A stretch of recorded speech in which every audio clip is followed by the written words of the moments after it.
Thank you, Mr. Chairman, and I think, Leo, I mentioned your hat on the table, and I think everybody now knows you are not a guy who is all hat and no cattle, right? We're pretty clear about what you do for a living and how you feel about it, but we do have a situation that we're in right now, and I'm sure you're sympathetic to what you heard from the wine growers and the fact that their business could be, in fact, affected by some of the things that the WTO could do, some of the things Canada and Mexico are requesting. And so I'd like to look forward because we are where we are. And so what are the opportunities to meet the challenges that you have to accomplish what you hope can be accomplished in the cattle market, but also recognizing that we need to have some process and some step forward. So I'd say we'd had mandatory cool for several years. I think the consumers out there have been used to and look for that product of the United States label at the meat counter, contrary to what a lot of people have said here.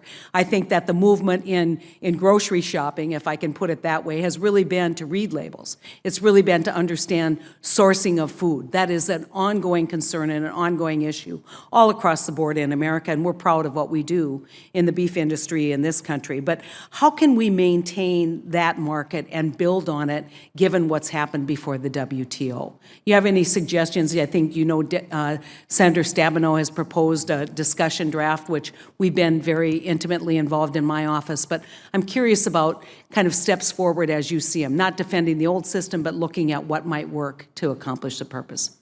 Well, and I appreciate that, and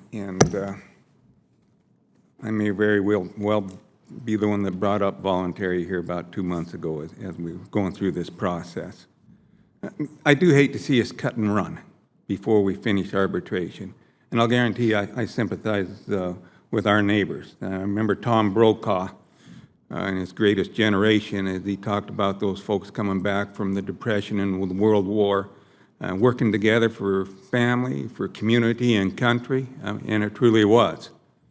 And I hope that I honor that in my share of concerns for our neighbors, but I hope they also honor those who went before us too. And don't put, and certainly if we go to these high retaliatory tariffs, we need to address it.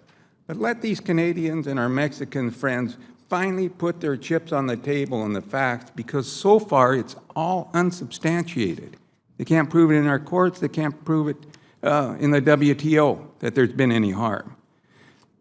If they do, and it's something we can't live with, then just simply go to voluntary, okay? Preserve the integrity of the label so our friends can't deceive our consumers. Who wants to vote for that? And let the American rancher figure out how to promote it, and I guarantee you we will.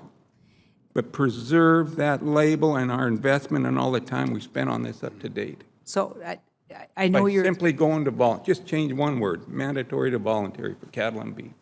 We're there. How much easier and painless can it be?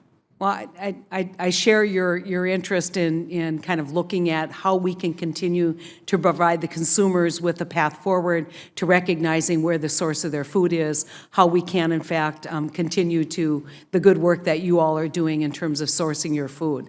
But we are in a situation here where there's tremendous amount of pressure to not wait, tremendous amount of pressure to move forward. And I'm assuming that you have had a chance. I understand, and I had this argument with your colleagues in the industry in my office. You know, sometimes we don't always get 100% of what we want. And so recognizing that, I think the chairman and a number of people here are very interested in moving forward. Have you had a chance to look at Senator Stabenow's discussion draft, and do you have any comments you can share with us? Well, I appreciate very much your work on that.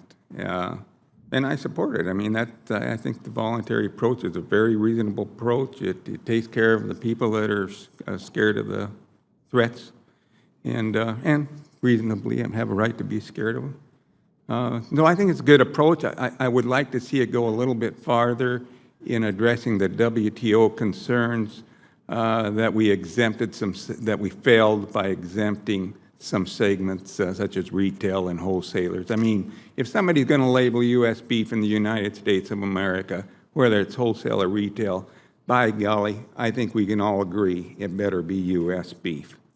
And I hope we can all agree on that. Thank you, So I Leo. think it's a big step, and I congratulate you.